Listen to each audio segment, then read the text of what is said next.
May iba't ibang dahilan para ma-deport ang isang tao mula sa isang bansa.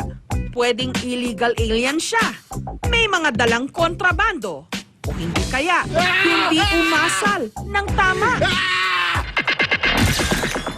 Pero ang aktor mula sa Dubai na si Omar Borkan Algala, nung pumunta kamakailan sa Saudi Arabia, na-deport dahil di mano masyado siyang guwapo. Believe it or not, pwede ka palang ma-deport dahil malakas lang ang iyong appeal. Ayon kasi sa mga kumalat na report sa internet, natakot daw ang mga otoridad sa Saudi Arabia na sa sobrang kagwapuhan ni Omar at ng dalawa pa niyang kasama, baka magkagulo at marami ang ma-inlove sa kanilang mga babae sa Saudi. Ang Saudi Arabia kasi kilalang konserbatibong bansa, lalo na pagdating sa kanilang mga kababaihan. Ngunit dahil din sa naturang pangyayari, si Omar naging instant international celebrity. First day, two Chinese people that were walking and they recognized my face, so they asked for taking a picture and they were like forcing me on taking pictures. So I accepted the picture and I took a picture with them. They were good people. I like them. Now I start noticing a lot of people recognizing my face when I go out, especially like in the malls and the crowd places. There's a lot of people like noticing me. There's a lot of people taking pictures of me, and that feels amazing, to be honest with you. It's just great. It's a surreal experience right now. We don't know how to explain it. All of a sudden, you get calls from different parts of the world, and then all of a sudden, things that are happening is just insane. How it just spread, and your whole world just turned upside down almost overnight. Nakakakilig yung itsura niya, gapo. Para siya artista. Gaya ng Middle East na nandito yan kasi pogi yan, mga anak na babae. Gapo. Pati nga ako, kalalaki ko tayo, nakakita ko sa kanya. I have the body for the model. I'm a tall guy. I'm 6'4", so I tried it and I liked it. I tried to be a model. I tried to pose in front of the camera, and so I just kept going on it and make it better and better. Yeah, I'm single.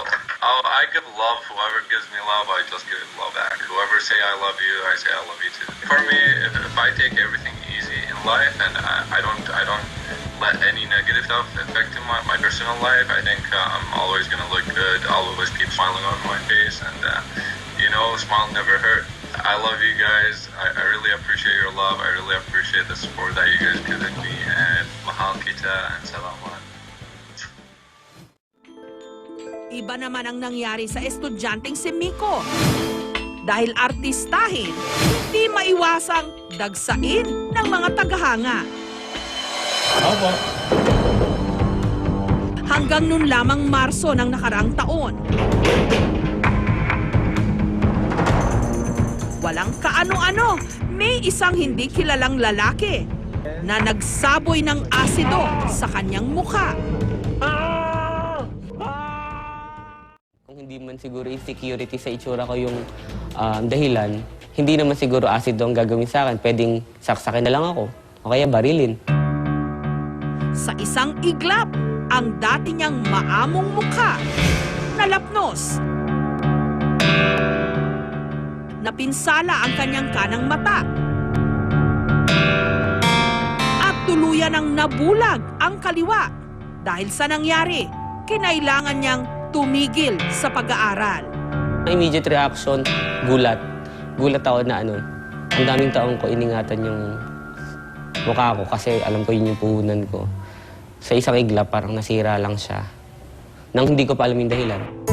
Pero sa tulong ng ilang kaibigan, nung nakaraang taon din, unti-unting naayos ang kanyang nasirang mukha.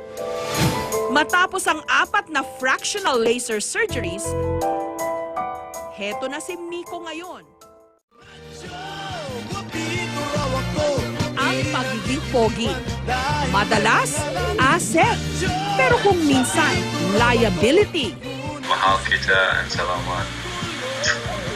Pero kung may sigurado, pustahan, marami sa mga kalalakihan hindi aayaw sa problemang ito.